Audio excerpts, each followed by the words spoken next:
Hi guys, welcome back to the channel. This is Heather Hope, and I am going to continue our chapter of the Prosperity Law of Command by Dr. Catherine Ponder, and this is from her book, The Dynamic Laws of Prosperity. So what I want to do, if you haven't heard the first part, you could go back and listen to that part, or you can do it as soon as you get done with this one. Okay, so let's get going. Let's see. Seems like my volume is down. Okay, I think we're okay. Okay, so we're kind of in the middle of the chapter, and this is a really important one, but you definitely want to listen to the first part, which I posted a couple days ago. Okay, affirmations are helpful to your work. A railroad employee told me how he used statements of command to help in his work. He was asked to repair a train engine that no one else had been able to adjust. When he heard that various mechanics had failed to repair this engine, he became apprehensive. But then he remembered the prosperity law of command. Before beginning work on the train engine, he went aside to a quiet place. From his wallet, he took this statement and went over it a number of times. I am a child of the living God. Therefore, I am one with his wisdom. That wisdom now leads me in paths of righteousness, peace, and true success. As he was thinking of these words and letting them fill his mind with peace and confidence, another railroad employee passed through the shop and asked what he was doing. He replied that he was going over a plan he intended to use in repairing the train engine. Shortly thereafter, he returned to his work and quickly repaired the troublesome train engine. Soon the other employee again approached him and asked for a copy of that plan he had used with such success. A postal employee was required to take an efficiency test. He decided to take control of the experience rather than to fear it. He declared over and over, "Divine intelligence now shows me all I need to know." His test proved that he was most efficient, and it was an easy experience for him.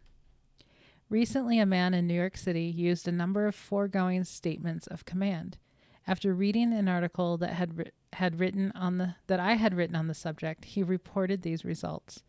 At the time I read of the affirmative power of command, my business was in a state of great uncertainty. It soon developed that I was going to have to move out of the rent-free office I had been occupying. Through grace, I found a new and convenient office at a reasonable rate, but there was no new business in sight. It became clear to me that I must have absolute faith in God and go ahead with the radio production I had been planning, though I had not the faintest idea where the capital would come from to finance it, and there were personal and business debts to be paid as well. Then, in the subway on the way to work, I read your article containing a number of definite affirmative statements on prosperity and success. I began using all of the affirmations in the article, and when I got to the office, I copied them off and continued using them. The next day, I was led to call an acquaintance in the financial world who had suggested a year before, in what I had taken to be an offhand remark, that I come around and see him sometime. When I called him, he wanted to see me immediately. We had lunch, and I laid before him my plans and told him how much money I would need. He immediately agreed to all of my proposals, except that he refused to take as large of a share of the profits as I was ready to give him, and the loan I needed. He insisted must be interest-free. Exactly a week later, our charter having been filed in Albany and a check received for initial working capital, I was signing stock certificates as president of my new company. Thus, one businessman's proof of the law of command. Affirmations produce satisfying results. I have never known a person to conscientiously follow the method of daily affirmation and command for even a short time without producing satisfying results in his life. Nor have I ever known a student to really succeed if he omitted the daily use of verbal and silent declarations of command. Often I have met students who could tell me about the theory of successful living, but they were demonstrating little of it. Upon questioning them, I invariably found that they did not use the law of command to say definite, prosperous statements. I'm sorry. Let me repeat that. I invariably found that they did not use the law of command. Many of them thought it was beneath their dignity to say definite, prosperous statements and definite words of success for 15 minutes each day, although they did not find it beneath their dignity to speak definite words of hard times, lack, and financial difficulty the rest of the day. Nor did they find it beneath their dignity to live in the indebtedness and financial embarrassment. You can take your choice and follow the high road or the low road of life. The law of prosperous command leads you to the high road, the royal road of success. A mind that has been steeped in poverty and failure thinking for years needs daily help in rising into richer thoughts, attitudes, and expectations. Often it takes special methods to bring results in the face of extreme circumstances. If saying definite words of success and prosperity seems an unusual method, then so be it. But go ahead and try it if you wish to change the tide of your thinking from poverty and failure to prosperity and success. In the midst of extraordinary experiences, you will often find it necessary to exert a little added effort to produce satisfactory results. Jacob found it necessary to wrestle with the angel until the break of day, or until the breaking forth of good in the situation, in order to obtain his blessing. Sometimes you will find it necessary to do likewise. This law is not new. Jesus often used the law of command. So did many of the great people of the Bible. He proved the power of command when he said to the fig tree, "Let there be no fruit from thee henceforward forever." And the passage further reads, "Immediately the fig tree withered away." Matthew 21:19. When Jesus was tempted in the wilderness 3 times, he met the challenge through the law of positive assertion. Each time the devil tried to tempt him, he used strong positive statements from the scriptures until he finally put the devil in his place by declaring, "Get thee hence, Satan." Matthew 4:10. That is a powerful statement of command to use upon a worrisome situation. You will sometimes find that when you have used the law of command and have not yet gotten the desired results, perhaps you have been too gentle in your use of words. When Jesus raised Lazarus from the dead, he did not use gentle methods. The passage reads, "He cried out with a loud voice, 'Lazarus, come forth.'" John 11:43. In like manner, to try to use gentle methods on glaring, ungentle appearances of poverty and failure is as ineffective as trying to speak English to a Frenchman who does not understand English. There is no communication or contact made. I want to share something really quick. As we're talking about this, I've been talking in another group with some people about using strong emotion when you affirm. And for example, it's worked numerous times in my life with anything, basically. And when I get it, I kind of say it's anger or frustration or just that kind of high intensity emotion with no, this is going to work or something like that. And it immediately works. And it's a power that we claim. And I really, truly believe that when we have that strong emotion with our affirmations in that moment, that it is so much more powerful. So, for example, this one girl was really down and out with money, and she just basically cried out, I shouldn't have to live like this. And she said a few affirmations, and within minutes, she received several $100 in her Cash App from her employer out of the blue. It was not payment for anything she had done. They just said, "We love you," and that was that. And she was just in shock because, and I had said to her that, when we're frustrated like that pure emotion, and we cry out basically affirmations of kind of that frustration, that anger sometimes of no, this is going to work. But really intensely saying it works wonders. So when you're in those moments, guys, with that strong emotion and getting upset about something, affirm what you want in that moment. And I guarantee you it's going to come to you. You're asserting your power so powerfully in that moment. So give it a try. Okay, let's continue. Affirmations can solve your problems. Dr. Emily Cady, formerly a physician in New York City, has written that when she faced extreme situations, she always struck out and used the boldest, most daring statements of command she could think of. Only after she took command did she find relief from her problems. That's just what I said, right? In one instance, the statement of command, which she used to be freed of the strong personality of another who had tormented her, was, "There is no personality such as this in the universe. There is nothing but God." In another instance, she had a sprained ankle that was badly swollen and painful. Finally, she shut herself up in the privacy of her own room and affirmed over and over, "There is only God. All seemingly else is a lie." Immediately, the pain and swelling subsided, and her healing came quickly. At one point, she had been trying for 2 years to prove that God was the source of her supply, regardless of her patient's financial responses to her treatment.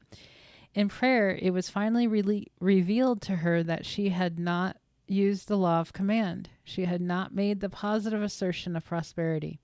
She then began affirming, "It is done. God is now manifested as my supply." She writes that this thought proved to be her deliverance from poverty, and that never again did she have a financial need that was not met. Mere knowing about the power of prosperous thinking isn't enough. You must put it into action. The daily verbal use of positive statements helps you to do that. With that firm conviction, right? Firm conviction of your affirmations, making sure that you are affirming in these moments, making sure that you don't, go back to thinking kind of in that victim mode. Okay. Affirmations can work wonders. Recently, a prospective mother asked for a positive statement of command to use when she went into the delivery room. Though she did not anticipate difficulties in giving birth to her child, it was possible since she was 40 years old and had not had a baby in several years. The statement of command given to her was this: "God in the midst of me is mighty in life, health, and strength. In joy and with ease, I bring forth my perfect child." Over and over, she declared these words when the activity of birth began. She was pleased to discover that though there was the usual activity which accompanies childbirth, there was practically no pain. Then a little later, the doctor declared that she would not give birth in the usual way, but that the position of the baby made it necessary for a breech birth. Instead of becoming fearful, this mother continued to affirm over and over, "God in the midst of me is mighty in life, health, and strength. In joy and with ease, I bring forth my perfect child." A little later, the doctor declared, "We must wait a few minutes. It seems that the baby is changing its position and that perhaps you will give birth in a normal way, after all." And she did, normally and almost painlessly. Most of us have been human pygmies when we might have been spiritual giants, had we dared to command God's good to manifest as he empowered us to do, as stated in the first book of the Bible. A Methodist minister once described the law of command as the great affirmations that work such wonders in human lives.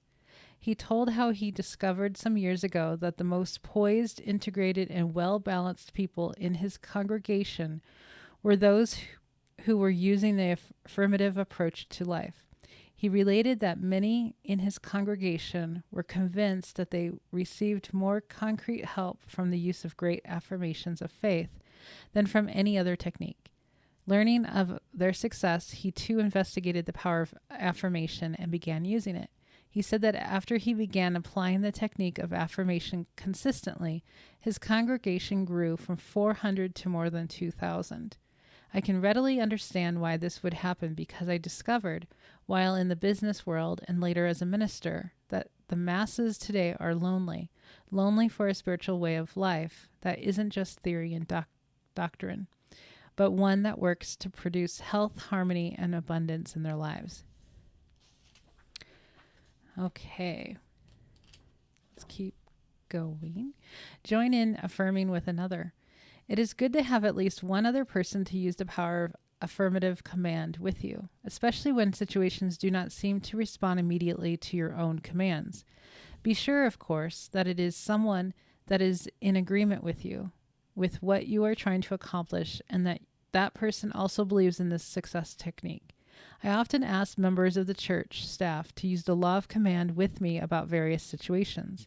My secretary and I affirmed often for the perfect results of our workday. This is a time of divine completion. The finished works of divine love and wisdom appear this day.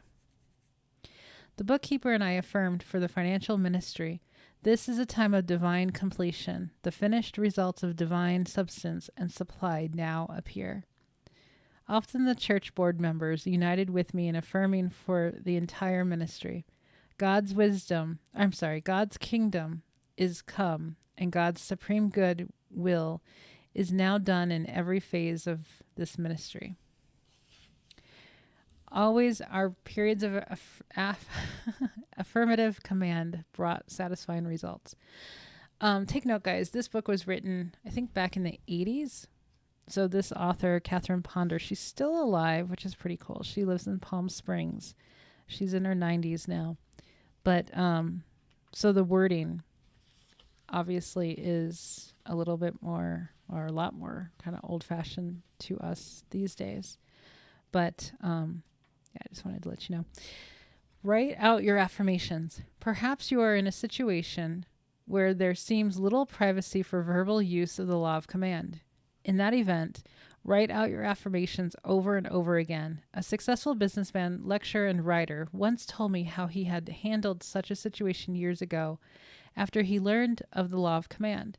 He was doing work that greatly dissatisfied him. He wished to expand into other fields to receive greater compensation and to be free to write, lecture, and travel in connection with his work. Furthermore, at the time, he was very thin and in poor health. His home life was inharmonious and dissatisfying too. Indeed, every phase of this man's world needed uplifting. He was convinced that the law of command could change all of this, but because his family was not interested in trying such a new finagled idea, he realized it would be necessary to make his affirmations silently. Since he felt that this would not be completely successful, he hit on the idea of writing them out. Quietly each night, he would retire to his room with sharpened pencils and sheets of paper. There he would write out one statement with which he wished to impress his mind. Hundreds of times, he wrote statements concerning his health, wealth, and happiness. At the conclusion of one day that had seemed unusually hectic, he wrote an affirmation hundreds of times concerning the perfect solution to a business disagreement that had arisen between him and his business partner. Over and over he wrote, "This situation does not dismay me. God is with me to uphold and sustain me and to make all things right. I trust everything in my life to be to the tender care of the Father. I know His will for me is health, happiness, prosperity, spiritual unfoldment, and all that is good." As he went to sleep that night, he silently affirmed over and over, nothing but good can come into my life, for God is in charge."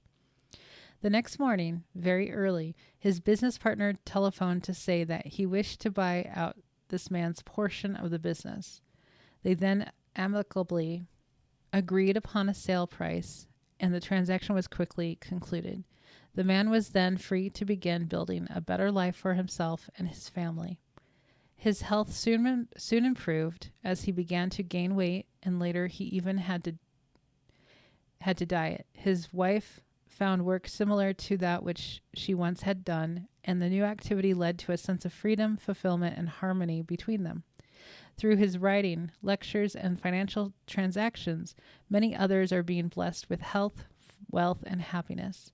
It all began when he dared to write out hundreds of times how he wished things to be, rather than fretting about how they appeared at the moment. Nicely stated.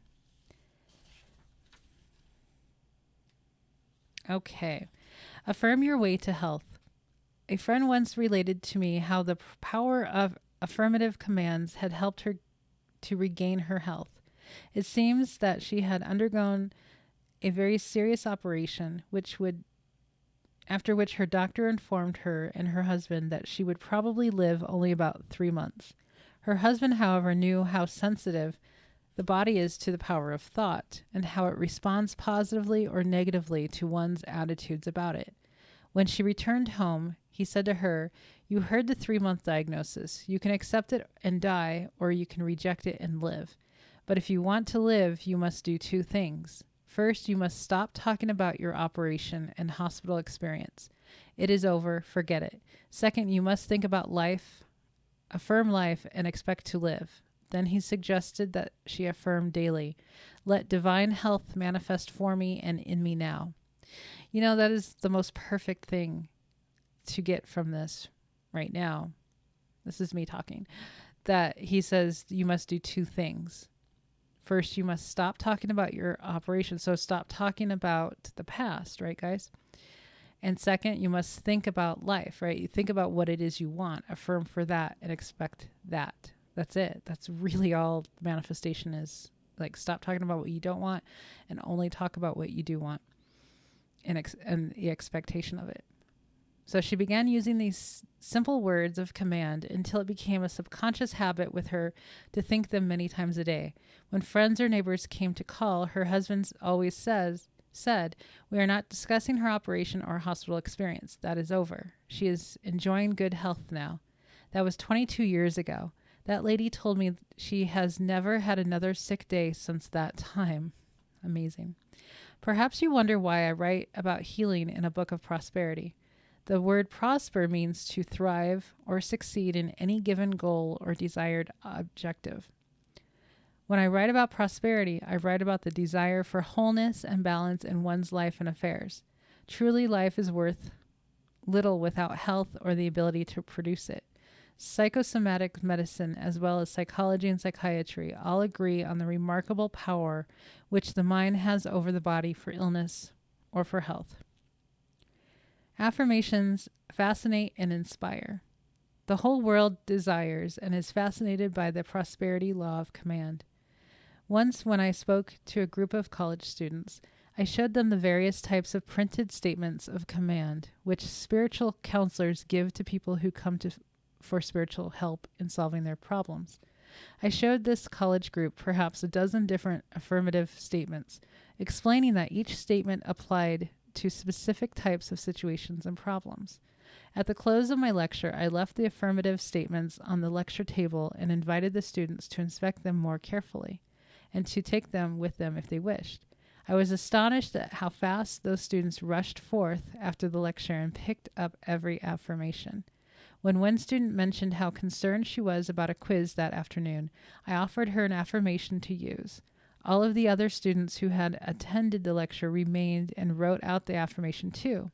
It was, "I am letting divine intelligence think through me. I know. I remember. I understand. I express myself perfectly." That's so perfect. Perfect. Paul might have been thinking of the prosperity law of command when he advised, "Be ye transformed by the renewing of your mind." Romans 12:2. Truly, affirmations are filled with uplifting and renewing power.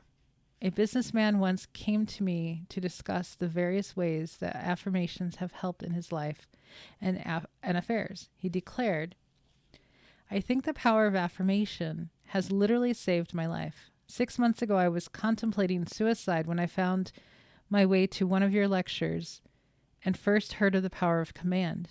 It sounded too good to be true, but being in desperate circumstances financially, as well as in my marriage, I decided to try the affirmative way. After all, what could I lose? Today, I am on top of the world again, thanks to affirmations. It really works. Only a few weeks ago, I met an old friend who seemed as low as I had felt 6 months ago. He said, I don't see how I can go on. Suicide seems the only way out for me. Now, if I had your happy, optimistic, victorious outlook on life, how happy I would be. I replied, a few months ago, I almost did what you're talking about, but I learned about the affirmative way of thinking and acting. It pulled me up by my bootstraps, and now I'm on the road to success again. I then gave my depressed friend some printed affirmations that had helped me to achieve success. Though they were slightly frayed around the edges from much use, the friend seemed grateful for them. Recently, I again met my friend who said, thanks for those statements. They pulled me up by my bootstraps too.